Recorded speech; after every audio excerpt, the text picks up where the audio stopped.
Welcome on into 19 on the Clock, your Tri-State High School and College Sports Podcast. I'm your host, Brad Pushkar. Joining me, as always, is my co-host, Jackson McCarty. And, Jackson, we're down at Newport on the Levee again. Here, right before Bengals Now at 7. We got some great guests coming up tonight. Yeah, absolutely. This is already becoming, a massive crowd. And, you know that I run around here kind of helping, tell everybody get loud, before the show and all that good stuff. Incredible vibes ahead of T. Higgins, ahead of Mitchell Tinsley coming out here and joining the guys. I do not think you are going to need to tell people to get as excited this week as you sometimes do. We've already got people just cheering at the thought that T's going to be here within 2 hours, to be honest with you. So there you go. There it is. And really, it is such a cool event that we get to do this every week. Also very cool that we get to come out here and do the podcast ahead of the show. Yeah, obviously, they're here talking about the NFL. Mm-hmm. We get to talk about college, high school football as well. So let's kick off with the high school side of things because we've got a – you want to go over our records? Well, I'm about to say, because every week I managed to bypass that. And I should have just let you forget it because I had a bad week. Well, actually, so part of me was going to skip it because we're going into high school, and we did do high school picks. Fair. But I know you want to talk about how much better than me you are. And so high school still standing at 10-6 for you, yes. 11-5 for me. College, you've moved up to 18-2. While I'm 15-5 on our predictions so far. But we're about to hit the actual conference point, and so I won't be nearly as perfect. Yes, the mask has already slipped because I predicted Kansas was going to be UC, and what a game that was for starters. I mean, we both did, and we're like it's within a score, and within a field goal at that. But that was a great game to watch, and I do think there's been a lot of talk about UC that we'll get to in a minute, leading into this week. That kind of makes me excited for the rest of the season at this point. Absolutely. I'm going to go out on a limb and say my Brendan Sorsby is the best quarterback in Ohio statement was correct. Hot take. But honestly, yeah, that is something that we'll talk about in a minute. But let's start with some Kentucky football action. Absolutely. That is our game of the week on the high school side of things. It is, and these are two teams that we've spent a lot of the season talking about, kind of going back and forth. It's been a revolving door of who do you think the best tri-state team in Kentucky is. You have Ryle, you've got Cooper, you've got so many different options, two of them playing this Friday. Highlands has kind of stuck themselves on that perch, but Covcath has had some phenomenal wins. They've built up the resume. Yes. It's becoming a very hard team to deny at this point in the season. So just to give a quick look at where we're at so far, Covcath 4-2. They did lose to Ryle and Elder by a combined 14 points. It was 6 on one, 8 on the other. Two teams that you lose a game to them and you don't really lose that much sleep the next night because you know that even with it being that one-score game, it was in your arm's reach. And if you get a chance again, no, you won against Elder, but if you get Ryle again, there's every chance in the world that you flip that script and you make the turn. But when you're looking at who they've beat, they've got Simon Kenton. They've beat a reigning state champion in Beechwood. A very impressive setup for them. They continue to get better as the season goes on. They started 0-2, now 4-2. And really, I like to give a lot of that credit to Cash Harney. Their quarterback, I had some doubts about how he was going to operate, mostly as a passer, before the season started. He's putting those away. He needs to fix some of the turnover problems, but he's making things work. He's got 933 passing yards, 7 touchdowns, 5 picks, which, like I said, that does need to get shored up a little bit. But he's also got over 600 rushing yards and 7 rushing touchdowns. So, the dual threat of all dual threats, making things happen. You've got Dylan Geyser behind him, a running back with over 400 rush yards, 11 touchdowns on the ground. They've got 7 sacks as a team. Zach Brooks has 2 picks, 5 receivers over 100 yards. It's very much a spread out approach that we see work a lot more often than not in high school football. When you have to feed one guy, teams figure that out, and zone in on that. There is a very notable player that defies that logic that we'll talk about at the final game. Okay. But it's a formula that is working for Covcath. Very interested to see what Highlands has to stop what has been a very powerful offense. As you kind of mentioned, that how well this works for the high school side of things. It also seems to be a much more spread out kind of offense where you're not depending on the pass game solely. You're not depending on, a running back who defies nature in some way.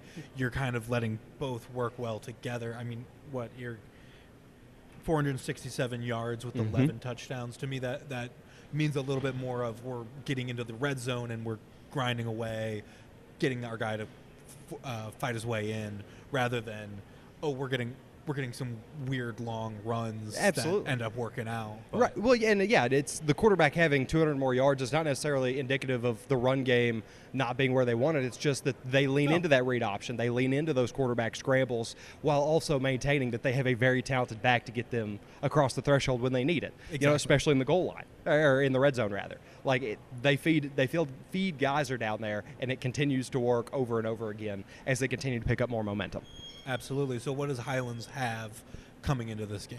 A 5-1 record for starters. Oh, there you go. Yeah, they lost by 1 point to Boyle County. The 1 point is the difference in them being undefeated coming into this game. Okay. When you look at their resume, it is really a who's who of folks we've been talking about. They've got to win over Ryle. They've got to win over Cooper, and then Frederick Douglass is outside of our DMA, but still a very talented team. All three of those wins stand out big time to me. Overall, Rio Littmer, a guy that we've talked about, he's now past the 1,000 yards mark as a quarterback, a very efficient quarterback, 10 touchdowns, 3 picks. Not really worried about him on the ground, but you've got 2 guys that can get it done in that vicinity. Taden Lorenzen, the hefty lefty son, over 200 rush yards, 9 touchdowns. Gabe Williams, over 200 rush yards and 1 touchdown. They use that tandem, they use that committee to make things work, and we're really yet to meet somebody who can actually stop it, or at least make it a bigger gap than 1 point of a loss.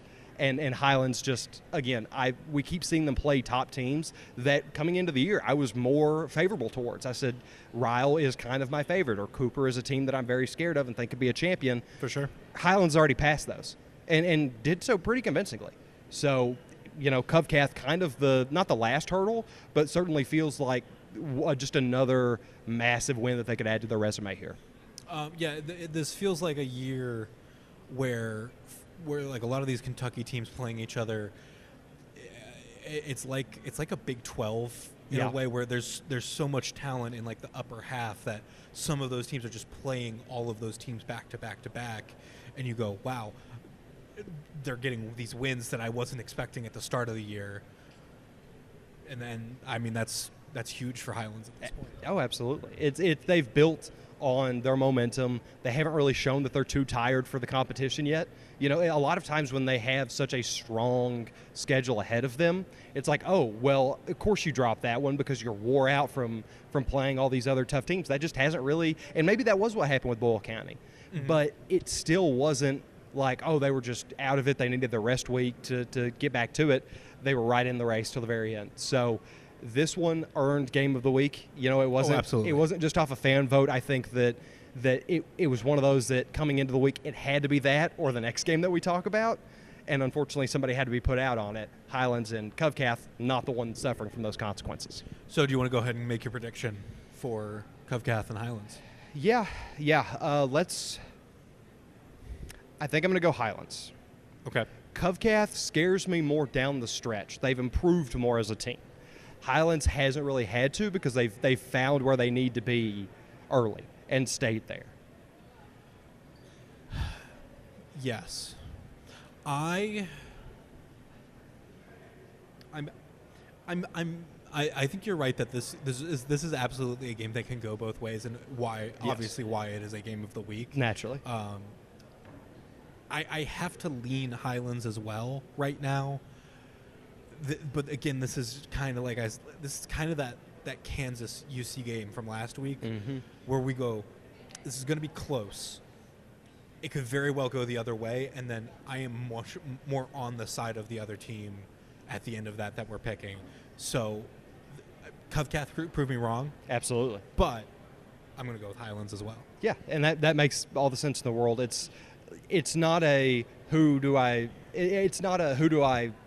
trust more or anything like that. It's just where we're at right now in the season. Yes. That's who I've got. This happens again in the playoffs, I could be singing a completely different tune. For sure. And there's still so much that's changing and growing for both Highland teams. just feels like on a roll, even with a 1-point loss to one team. Exactly. It happens. Who has to doubt? Sometimes you get stung. Exactly. Okay, so I do need to issue an apology. Okay. If you'll recall, when we were doing the season previews, and I think I've already done this apology, but I'm going to do it again. Okay. Yeah, you have done this apology. Yes, and I'm going to keep doing it because they just continue to not lose games. So there's 4 teams in the GCL South for the familiar. I got to talk about 3 of them because Moeller was in a completely separate thing. Yep. And then I picked 2 of the GCL South teams to talk about who I was most excited for. For sure. Who you expected the most out of this year? Exactly. I highlighted St. X and I highlighted LaSalle. Yes, you did. Elder has now beat both of them. Yeah. Because the Panthers are legit. They are on top of the world right now, genuinely. And they really have their last conference test because Moeller is right on the horizon for Friday night. Yes. It's tough stuff. And I mean, when you went into this year, if you thought Moeller, Elder to decide a conference championship, I didn't, obviously, because I thought it was St. X. I really did. They have Daniel Vollmer, and they have so many talented guys. But Elder very much proven me wrong. They get Moeller in the pit, and they have a chance to go all the way, finish completely unscathed in GCL South play, and really roll into the playoffs as the most formidable tri-state team that we have. So let's start with Moeller. Okay. Since we've talked about them more on the podcast at this point this year, gets to move a little bit quicker. We know that they're 5-1. They go on a world tour. They play 4 games in the tri-state. Their one loss was by a singular point. Again, we have another one of those to Mount Carmel. In Chicago, yes, correct? A Chicago powerhouse. Otherwise, they have a big win over Princeton, which nobody does that to Princeton this year. They just continue to win, and they beat Princeton by 20. They beat St. X. They beat LaSalle. They beat Trinity, who's a powerhouse down in Louisville. They are who we think they are. They are who we thought they were coming into the year. They just had that one loss to a very, very, very strong team. That happens. They had the same thing last year. Got to the state title game. They're learning their lessons. Overall, the players that you need to know, it's the same names that it typically is. Matt Ponatoski, their quarterback, the UK commit, over 1,200 pass yards, almost 70% completion rate, 16 touchdowns, 1 interception. Tyler Joslin, their running back, you're not going to find very many as steady as him. Might not have the most flashy numbers, but just consistent, easy, gets the job done every single week. Reggie Watson, one of their receivers, over 400 receiving yards. And then there's a lineup of 3 guys that I feel that I need to shout out on their defense that I'll kind of lump together. Quoz O'Connor, Andrew Griga, and Christian Harris. They each have 2 sacks, 13 as a team. They get after the quarterback. They are an efficient bunch. They're coached well. They do everything by the book, and it continues to work out for them. I was just saying, then the next stat you have on there as well as 10 interceptions as a team. Absurd. It's a solid. It's a very scary defense to go up against. Yeah, and those front 3 guys causing that pressure, making the quarterback stress, overthrow it, ends up an interception. It's just it's dominoes. Every single week, it's a domino effect. Because especially that Princeton game, they held Princeton. It was 41-20, maybe, or something to that extent. And Princeton has been a very dominant team this year. They're running the GMC. I feel like they've been scoring way more than that in every other game type thing. So. Absolutely. But the players that you need to know about for Elder, if you haven't been able to go out to a game or haven't seen final quarter on them, Caden Eastep, their quarterback. I think of Caden Eastep primarily as a basketball player, at least I did coming into this season. That has now changed. He is over 1,000 yards passing, almost 75% completion rate, 7 touchdowns, over 450 rush yards on the ground. Very talented dude. Somebody, again, that I think I didn't give enough credit to coming into the year and has absolutely earned the respect, not obviously just of me, but of a lot of teams in the tri-state, a lot of coaches in the tri-state because of what he's been able to do so far. Absolutely. Around him, Tommy Becker, their running back, almost 400 yards, 5 touchdowns. Derek Aran, a player that we spotlighted on Top 19 before the season. He's lived up to that. 3.5 sacks, over 40 tackles, 10.5 tackles for loss. And then Alex Dugan has really been a shining light for their team. 4 sacks, 5.5 tackles for loss. More of a pass rusher. Derek Aran kind of can lean into being more of a run guy, getting those TFLs. But both guys can get after the quarterback at a really high clip and rival really what Moeller can put up. Those guys have 7.5 combined. Those 3 names I gave you have 6 combined. Yeah. So, you do the math. Because I don't want to. Yeah, exactly. So I mean, I can keep asking you questions about both these teams, but I feel like at the very core of it, it comes down to just who do you think is going to come away with the GCL South this year? Man, okay. Here's my thought process. So we talked about this to a couple fellows who come out to Bengals Now every single week right before the show, and I told them that I was probably going to have to pick Moeller because Moeller is Moeller. We've pretty much made a pact on this podcast where it was like we have to stop predicting against Moeller until they prove us wrong. Yeah. Also Anderson. Yes. Elder has already proven me wrong. Yes. So I feel as though I am owed my apology in the form of a pick. I think that they go from what I thought was going to be the last team in the GCL South to winning the whole dang thing. So give me Elder beating Moeller in the pit, absolute scenes this Friday night. So here's the thing to me. Yeah. You have a home field advantage. Mm-hmm. You have kind of a Cinderella story at this point where, correct me if I'm wrong, they were 4th in the GCL last year? I don't remember if LaSalle finished above them. I think LaSalle finished above them because I think so too. I think they were 7-5 at the end of the year, and Elder was 6-6. I believe so. With playoff run. I know it was Moeller, St. X 1 and 2. Yes. So already, totally different finish than last year. You have some great numbers from a QB. Everything in my head lines up to say, yeah. You're doing it. Go You're Moeller. you're Lee Corsawing me. I know that. I'm know taking better. Moeller. I can't turn down against the Crusaders. Yeah, and listen, it's tough. It is very tough. But Ponatoski has had one bad game so far this year. Really? Yeah. Princeton did limit him, but it was still like he didn't throw picks or anything. Still 41 points. Right. It was still like an 80-point game for them, or 80-yard game for him. That was kind of the limitation. It wasn't really a nasty game. It was just a low overall yardage. Yes. So I am not gonna. I don't have apologies to you don't. issue out. So I can pick Moeller. You can, and I'm so very excited to see how that one plays out. It's a game that since I realized it was coming down the tracks a couple weeks ago, I've been counting down, and really I did think that it was going to win Game of the Week. But I'll be very honest with you. We had a tough pair because I actually pay attention to Game of the Week votes moving forward now. I did vote for it. Yeah, naturally, because it's such a tough one to pick between. Yeah. And I totally get it both directions. And trust me, both games will very much be spotlighted. Oh, absolutely. Like those are going to get top billing. Those are our top two games. That's our 1 and 2 of the week, I feel like. Absolutely it is. So. You remember, so was it last week it was last week that the college football slate was just disgusting. There was 25 games that were good. Yeah. That's kind of what it feels like at the top right here, where it's like, oh, wait a minute. Like, I can only choose one of these to go to. You know what I mean? That's true. I was even going to say last week with college football, I feel like most people were like, oh, these aren't that good. And then, like, a lot of those games turned out being way better than people expected. Absolutely. Virginia, Florida State. Yeah, what in the world? But yeah, let's go ahead and round out your 3 then for the high school lineup this week. Let's do it. So I spoke briefly about the GMC because I do think Princeton is out ahead of that right now. They've kind of dominated the setup to this point. There are 2 teams that one I mentioned last week in Middletown, who I was ready to see more of, and because their first half of their schedule very different to the back half of their schedule.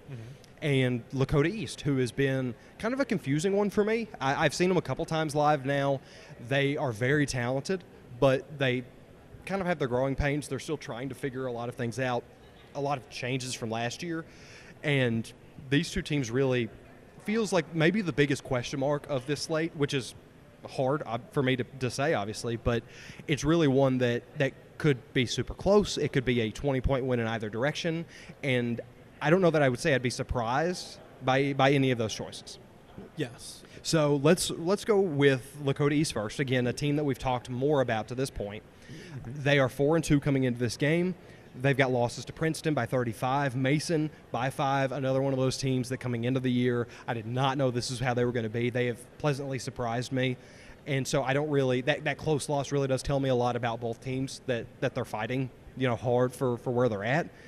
When you look at their wins to this point, I would say that they're kind of lacking a signature win. I would say Hamilton is probably their best one at this point by 4 points. Niall Knutson, their quarterback, over 1,300 yards passing, 75.5% completion rate, 12 touchdowns, but again, 5 picks. If I'm going to get on to who was the quarterback that I got on to for 5 interceptions? Oh, Cash Harney. If I'm going to get on to Cash Harney for it, I have to get on to Knutson for it. You do have to clean that up a little bit, but he is improving down the stretch, making strides, growing into who he's becoming as a player.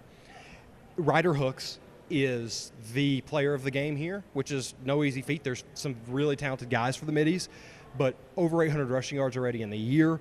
Their all-time leading rusher at Lakota East, 6 touchdowns, a force to be reckoned with. Maybe the best running back in the Tri-State.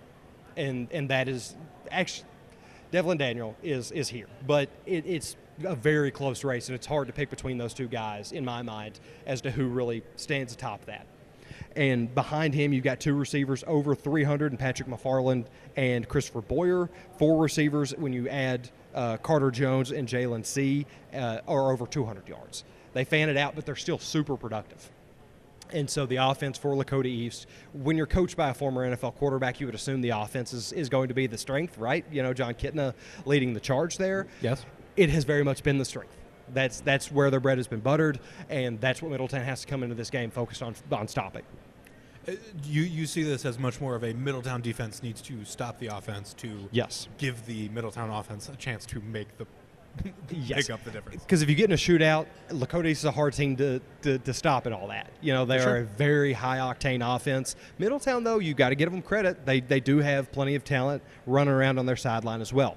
Joseph Ward, their quarterback, for the 5-1 middies, they did lose to West by 14 last week. West has also been in a very weird position.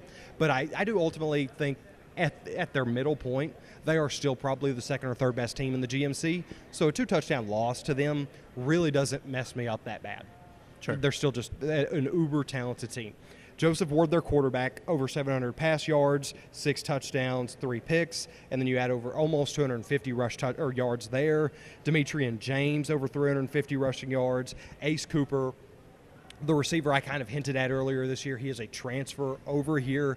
Over 400 receiving yards, over 5 touchdowns, has been everything that he was made out to be, very much shining in his role currently. And then just to list off a couple guys on their defense, J.D. Singletary, 5.5 sacks, Braylon Bryant, 4.5 sacks, Virgil Coleman, 4 interceptions. Playmakers. They've got real playmakers. They know where that pressure's coming from. And again, I would say the Middies defense is kind of where I would put my money. Okay. And their offense, while it's not lacking, can kind of needs to work off the success of the defense to be at its full strength. Yeah, I mean, just looking at the numbers there, you know, Ward is about a little over half of the passing yards that Knutson Yes. Has so far this year. And it's like, obviously that's not necessarily a one-to-one thing, and I would also hope that the quarterback under John Kitna is throwing more. Yes. But you know, that's something that would make me go, oh, is this offense firing on all cylinders like it would need to, and puts me a little bit more on the side of East. Give it to me having a little bit of an offensive edge. I'll finally make a pick. There we go. Before you. I was curious as to if that streak was going to break. I'm gonna go with East here. Okay. Only because you mentioned the game with West last week.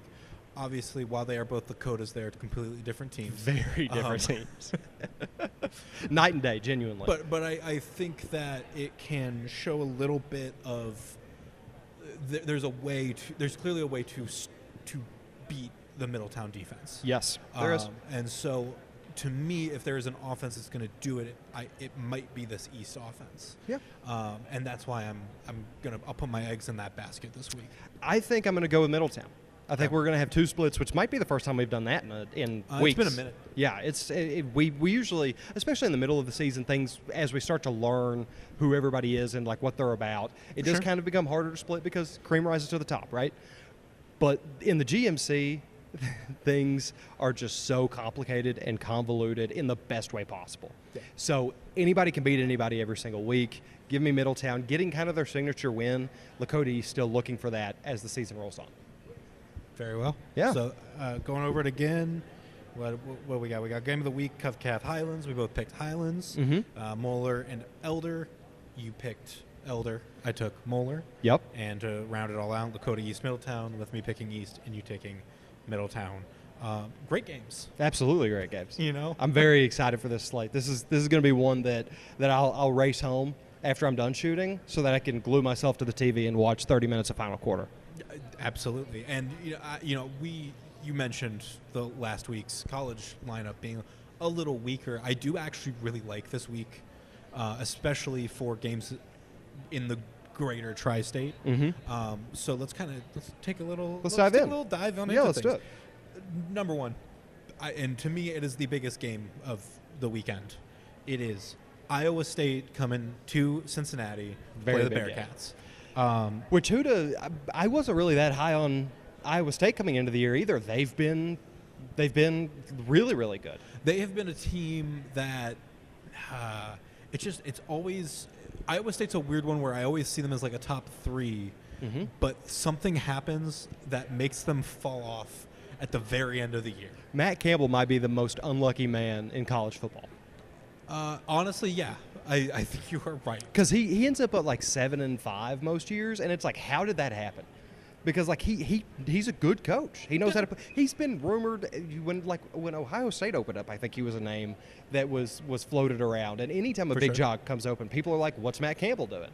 And he's built quite the resume for himself, but it's still just one of those things that the glue comes undone by the end of the year. Yeah, and it's one of those things where, it's not like he's going to get fired this year, because I know we've had when you look at a lot of the recent coaching changes, Gundy getting fired from OSU, like that is a big move that I don't think we will see another coach like that in that position for a while.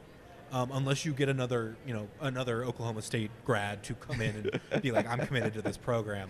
You got to be careful of those anymore, because I feel like the grad pipeline, other than like maybe Brent Venables now at OU, has become kind of an issue. Yeah, a little bit. I mean, and then, or you could be like Arkansas and just bring back old coaches. Don't do this to me. Don't do this to me. Don't make me start on my Patino rant. Let's talk about UC though. They are favorites heading into this game right now. 1.5 points. Yep. Again, kind of one of those things where I'm like, yeah, that makes sense. So that means this game is a field goal difference. So that means Iowa State would be 1.5 point favorites on a neutral site, roughly. Yes, I believe so. So okay, interesting. That's what obviously a game. It will need Bearcat fans to turn out to Nippert this weekend. And I don't think that'll be a problem. With how the football team is rolling, with how Brendan Sorsby is rolling, that should not be an issue. And that is the biggest thing, is that right now they are number 10 in the country in offensive success rate. That is a 51.3%. And if you don't know what success rate is, it's essentially like when on first down you have to get 40% of the yards to a first down. On second down you have to get 60% of the yards. And then on third and fourth, you need to get a first down. Right. I know we always talk about the safer year, but it's one of those advanced stats that not everybody always knows about. But it tells you a lot. It does. That's one of those that's like every play matters. Yeah. And you don't find those very often anymore. Because every now and then you may have the first down run that just gets stopped at the line. You only get the 3 yards. It's like, okay, well, that didn't get us enough to really – it's kind of like the are we keeping this train moving stat is how I really look at it. Setting yourself up for success. Number 5 in offensive estimated points added per play. No kidding. What is that? No kidding. No kidding. 5th in EPA. 5th in EPA, offensive EPA. You're right. Let me say. Because they're 133rd in defensive. And that is where this, it's why the Kansas game in my eyes was so close. Is you have this offense that is really going off right now, especially off the back of Brendan Sorsby, who I did hear someone say is basically being expected to Josh Allen the Bearcats through these games right now. He absolutely is. And it's working. It's absolutely working. He's doing it with a smile. And I think, like you said, it's helping his draft stock arguably heading into the end of this year as well. Well, yeah, because you sit there and watch him, and it's like, oh, this kid really can do it all. What happens when we give him 30% less workload? We have a talented NFL caliber back. Like, it's the same thing with Josh Allen. It's like, oh, wait a minute. If this kid's not having to put his life on the line every week, like maybe there's something here. Maybe we can make this kid like super talented and super efficient. Give him 1-star receiver and then eventually lose a receiver. You got options. Keon Coleman's a suitable replacement. So, Shout out, I do really believe in Keon, but but it is the pass defense that I think that UC is going to need to step up on. They've been allowing a 49.2% success rate. mm-hmm. This is arguably the Bearcats' toughest game in October. It's going to be this, then UCF, Oklahoma State, Baylor. Mm-hmm. Yeah, And that's tough. To me, it's like Oklahoma State, Baylor is just such a what team are you going to be this week that Sure. I don't want to dismiss that game. sure, but it's that questioning that Yes. at least makes me go, well, Iowa State is the toughest game. Oh, absolutely. Get through Iowa State, and you can't, obviously you can't step off the gas, but Mhm. like you're going to be at a good speed if you're able to beat Iowa State. That I think you can carry through for the rest of these 100%. games. Oh man, I don't even know how I would even want to begin to pick this game. I do. Go ahead. I'm done betting against Brendan Sorsby until he makes me stop. Okay. He's entered Moeller territory. Well, I say that and picked against Moeller, but I. Yeah, but you didn't have to give an apology to Iowa State earlier this year. or Sorsby. Yeah. Yeah. So give me UC at Nippert. This feels like the closest they've been since the playoff run, or since the CFP, to like the whole city biting down, investing in what's happening on campus. I mean this very honestly. If there is one interception that goes differently in the Nebraska game, this team is A, 5-0? Yep. And B, the most exciting team in. Well, I was about to say the most exciting team in Ohio. Second most. I would argue they are the most exciting team in Ohio because That's fair. everybody knows what's going to happen with Ohio State games. That is a fair point. I am going to go. I'm going to go with Cincinnati as well. Yep. I don't want to pick against this one because I really do think that especially after the Kansas game, Mm-hmm. I like what I'm seeing, and if you. It's just now tighten up that defense, prevent Iowa, because Iowa State's kind of middle of the road on everything, which makes them better. Right. Is where it's like that. They don't have a strong weakness. They don't have a major asset. So if you can limit that a little bit, I think the Bearcats are in a great position to come away with another win and be 2-0 in the Big 12 to start off the conference play. Yeah, absolutely. Let's go ahead and move over to the another Ohio game. We'll go Ohio State, Minnesota. Uh-huh. That is 7:30. Also, I should say the Cincinnati game is at noon. Minnesota at Ohio State in Columbus, 7:30 p.m. We've got some Buckeye haters in the crowd already. We got to go Minnesota over here. Ohio. So we just talked about the offensive success rate for Cincinnati, number 10 in the country. Mm-hmm. Ohio State is the number one passing success rate team in the country right now. Yes. They are 64%. Mm-hmm. So 64% of the time they're getting a first down on third and fourth. That is insane. Getting halfway on first, getting most of the way on second. It's a very scary thing to talk about, especially when you go, oh yeah, and it's a first-year quarterback that's like, And it's kind like of pretty fresh. much on autopilot for half the game. It really is. Like they really don't have to try all that hard with how their slate's fallen out this point. After you come out after halftime, I'm gonna call on my dad because he called me last week, a couple of days, because he was like, oh, I haven't watched the podcast yet, but I'll watch it tonight. And I was like, okay, yeah. And he was like, I watched that Washington game the week before. I saw some clips of it. Like that quarterback looks pretty good, and they really put a beat down on Wazoo. And I was like, well, it's Wazoo. Mm-hmm. They don't really have a conference right now. They're kind of struggling. Like it's essentially an independent. I think it looks a little stronger. Like I think Washington looks a little stronger just because they're playing a team that doesn't have the assets that are needed. And he's like, well, maybe you're right. Maybe. And I was like, well, we'll see. And then in the middle of on Saturday night, I get a text that says, you were right. And as I told him, they call me the young Lee Corso of a generation. So I was very worried about being so dismissive of Washington before that game. Like after we released the episode, I was like, well, maybe I should have given more credit to DeMond or Jed Fish. And while I do think that they are going to be good and like they are a good team, Ohio State is still Ohio State right now. And this Big Ten is in a position where things are just so stacked up top. I do think that Washington's in that that middle tier, upper middle, where Nebraska is, where yes, I almost said Wisconsin. That's just not true. No, it's not true. But maybe even a Michigan right now with how I would say just below Indiana. Yeah, that's fair. Or Illinois, or just below Penn State. Illinois is also somewhere in there. Illinois because they beat USC in that area as well. USC. I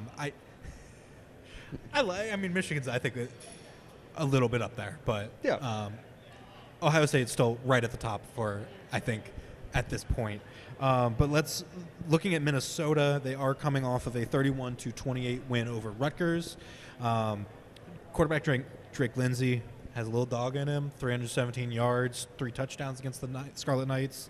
Mm-hmm. I will say, though, I'm not going to pretend like I am worried about Ohio State going into a game until the defense stops looking like a absolute monster. Yes. Well, and until it's Oregon or it's Penn State or it's Michigan. Until it's Oregon. That's fair. And arguably till it's Michigan, just because of history at this point. Yeah, last year not to open up old wounds, but it is what it was. Plenty of Ohio State fans open up those wounds too. Don't worry, they know they're there. But regardless, maybe you can throw Indiana in there if you want to. But either way, Ohio State is what they are.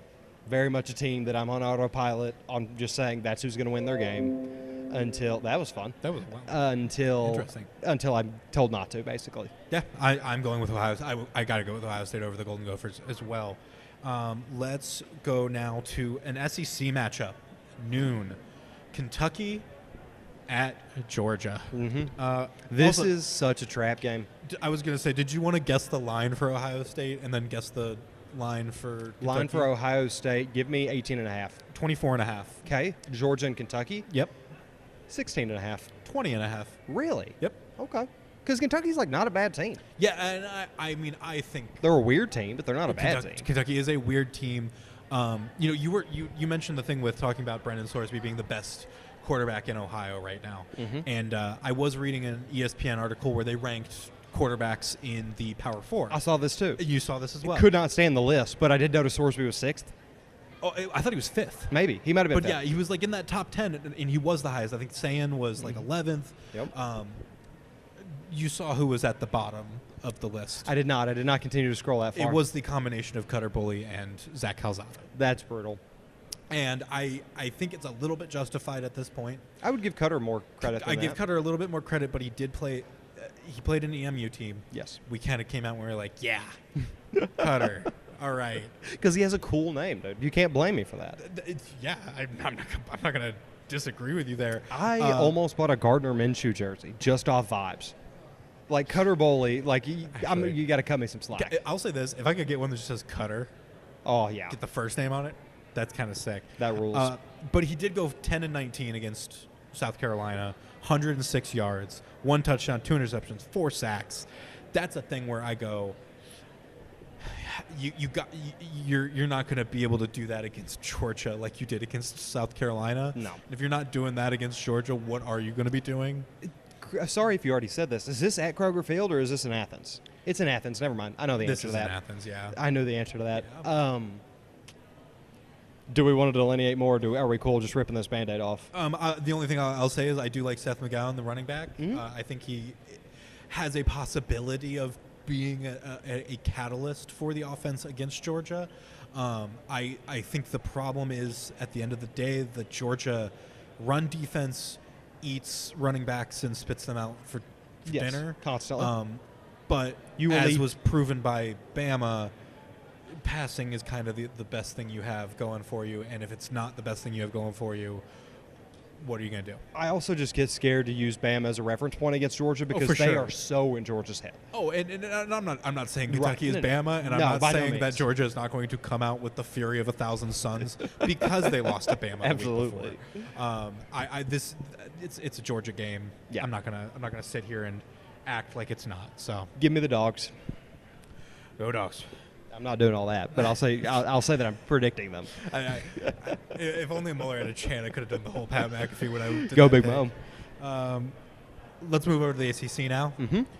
The team of the week last week for the ACC, arguably, Virginia, Yeah. heading to Louisville, playing the Cardinals at They're every 3:30. other ACC team's favorite ACC team right now. Yeah, they are. Because, unless the only bigger fish that they could have done, that too is Miami. And I don't think they would have. No. I I think don't Miami's know strong. that there's any. There might be two teams in the country that hangs in with Miami at this point. We've already Absolutely. talked about one of them. Yep. This is the Cardinals' big game because do this, you're arguably just second in the ACC. Mm-hmm. And it's kind of out there in front. I think they would still need to prove themselves. I don't believe they play Florida State this year. I don't remember the schedule off the top of my head, but that's something that I would need to double check. Yeah. I think losing to Virginia in overtime doesn't mean Florida State's out of it entirely. No. But it does make me go, oh well, there's questions to be had here. And it gives Tony moving Elliott forward. a lot of job security. That's the type of win that Billy Napier picked up last year, and bought him another year on the thing. Because Tony came into the season on the hot seat, and he's working Yes. his way back. Absolutely. And Virginia Cavaliers do have a surprisingly strong offense. Mm-hmm. Chandler Morris, right? Yes, they're 26th in offensive success rate. Since we've already talked about the University of Arkansas, he is infamous head coach Chad Morris's child. Oh, okay. Yeah. There you go. And all of my friends just sent me mean texts after I said that. Be nice, Jackson's friends. Be nice to him. But the Cardinals, though, are interesting because they're kind of the reverse of what we've been talking about with the other teams so far. They are the defensively, and arguably so was Kentucky, but they are defensively very strong. They are third in EPA on defense. Mm-hmm. I believe it's like a negative .08, if I'm not mistaken, Wow. or something like that. It's a impressive number for a defense to be putting up versus a lot of the other sides of things. Clev Levin, 3.5 sacks, 12 across the team. TJ Quinn, 1 sack, 2 interceptions, 6 interceptions total for the Cardinals. I think that it is going to just come down to applying pressure to the Virginia quarterback and getting that line to not know how to answer. Yeah.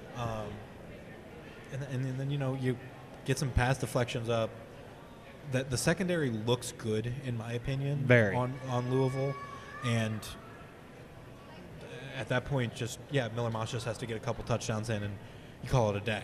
It's kind of that old Bama formula, whenever they would rotate quarterbacks in, more A.J. McCarron, but I still think it works up to Jalen and Tua, where it's being an Alabama quarterback wasn't that hard of a job.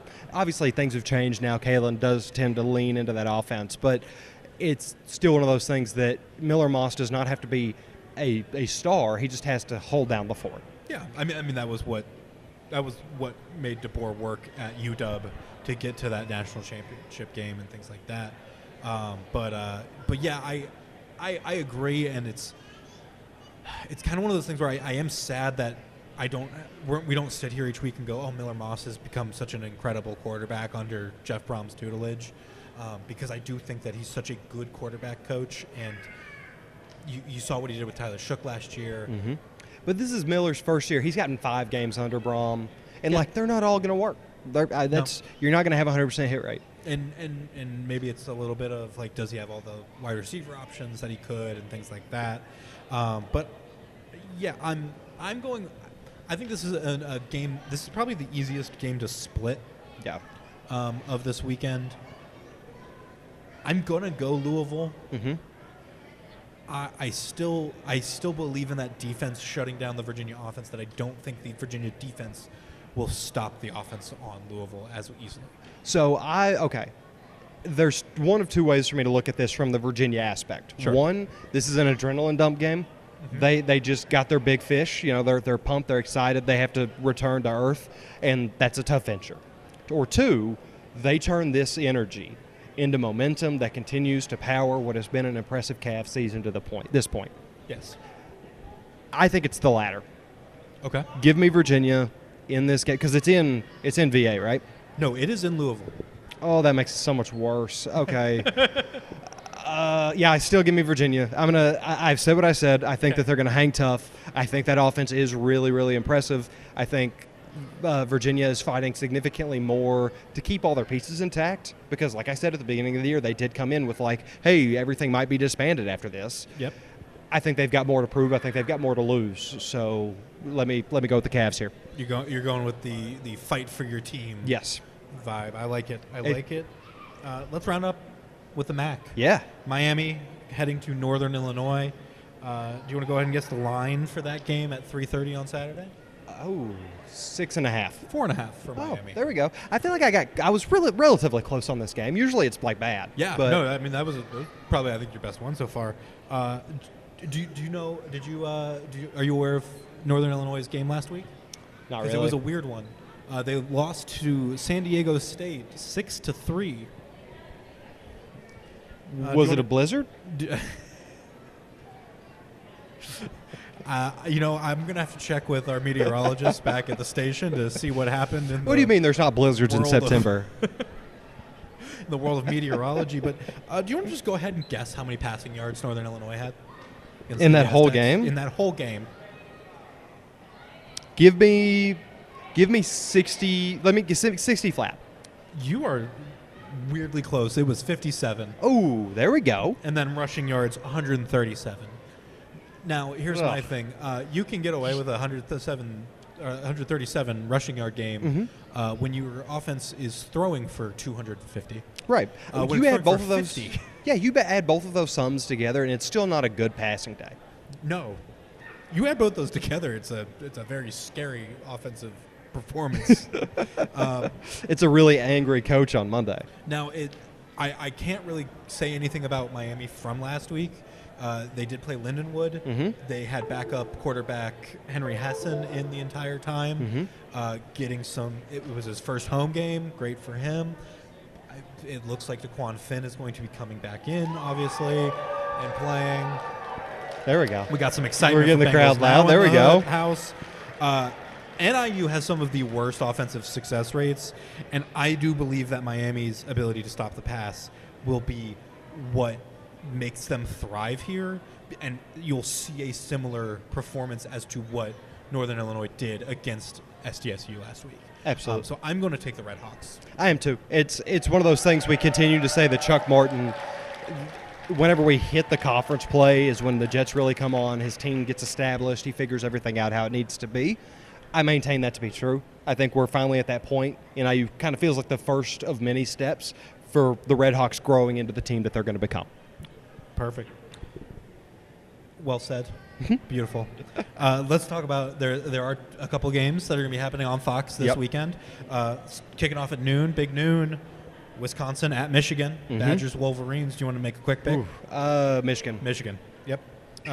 We will have the ALDS in between. I believe it is game one. Yep. And then closing out at 7:30 is a Big 12 matchup. Colorado at TCU. TCU. I don't even know which one I would pick. I'll say Colorado. I almost said Buffalo. I have a lot of fond memories that the Browse family provided me whenever I was in my younger years of RG3 at Baylor. Kendall is doing some really impressive things at TCU. For sure. So I'm going to give credit where credit's due there and assume that train just keeps on rolling. Yeah, it's one of those games where I'm like, that's actually, I do think that'll be a good game, even if it is going to be middle of the road teams. Yes. In a way. Yes. So. But yeah, Jackson, that is all that we have for this week. Obviously, if you're here at Newport on the Levee, want to follow our show along with all the other great Fox 19 Now podcasts, you can follow 19 Now Fox 19 Now Sports wherever you get your podcasts, Spotify, Apple, more.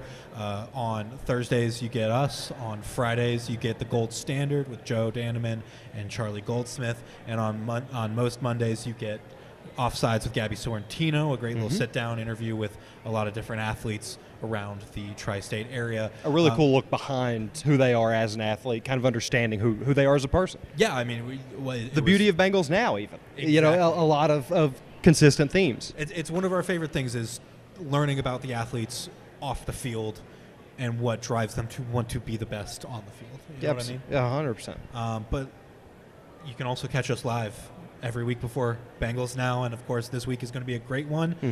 We got T. Higgins, Mitchell Tinsley coming in, and you can catch what is it, Fridays at Final quarter? It moves around so much. When did Bengals Now air? So it's 7:30. Yeah. 11:30 on Thursdays. Thursday, yeah, and then it's Fridays at 2? Fridays at 2, I believe, yes. And so those are two opportunities. You can also watch it online afterwards, I believe. And it's hard to miss us. And the final quarter. I'm not gonna discount your great work. That one I can't give you a time on because it moves around so much because of the college football slate. Yes. But you just got to chase it down because it's worth the watch, believe me. Yeah. So, but that's Friday nights. And then, of course, all those highlights on social media and more. But that is all that we have for this week. So we will see you next time. Have a good one.